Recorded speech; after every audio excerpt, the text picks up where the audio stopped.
Hey there, everybody.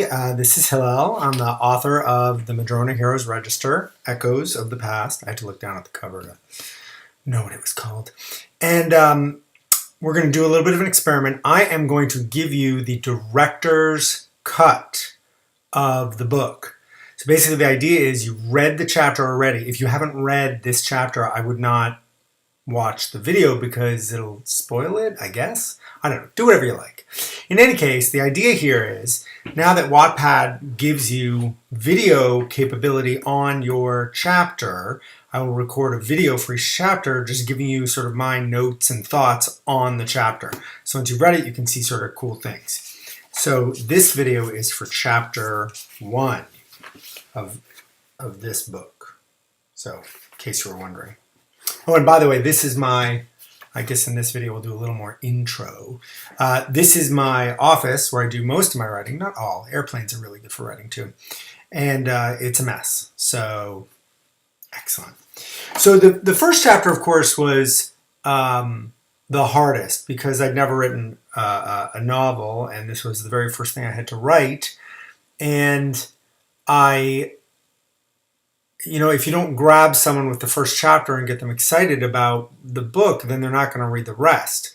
So this was problematic for me. And I did go back and rewrite it several times. But the truth is it stayed pretty faithful to the flow that I had written originally.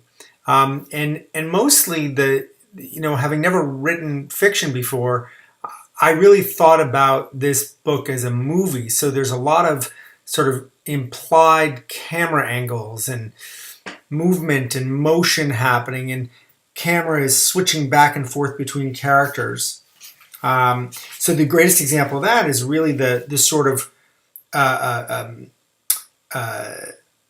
Binny and the man in this chapter, that's all we know him as, and his dog, and Cassie are all converging into this one spot where some sort of conflagration, some sort of conflict is about to happen. And then, of course, the moment that Binny rounds the corner, Cassie's gone. And the man sort of witnesses that out of the side of his eye as he trips. And so to get that and to convey that to the reader was really a challenge for me, but I hope I did it okay. And the other part, a couple of other interesting notes on this chapter, it's hard because you want to introduce the characters. So we're introducing 3 whole characters and make them distinct. Binny and her sort of anger about her sister stealing her stuff, and Cassie being lost in her own world, and the man, he's creepy, and and we want him to be scary because he is. This is scary what he's up to, but we also don't want to be too creepy. That was always a hard line to walk. I was worried it might scare parents off the book from the get-go. And then another cool thing about this chapter was the mirror itself. And in fact, we made a little video teaser trailer. We found a mirror that looked a lot like that at the antique store, and we bought it for the video. But this really, what Caroline drew here, Caroline Hadalaxono, who's the illustrator for these books and who's amazing, she really, I think, did an incredible job capturing just what I was looking for. So I love this little compact. And then as far as anything else, and actually, I said it was 3 characters, but it's really 4, as Rembrandt is the 4th character that gets introduced. This big, shaggy Bernese mountain dog that, we're going to get to know throughout this book and beyond.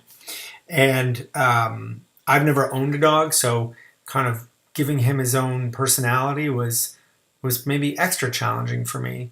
Whereas with Binny and Cassie, I had my own kids to base them on.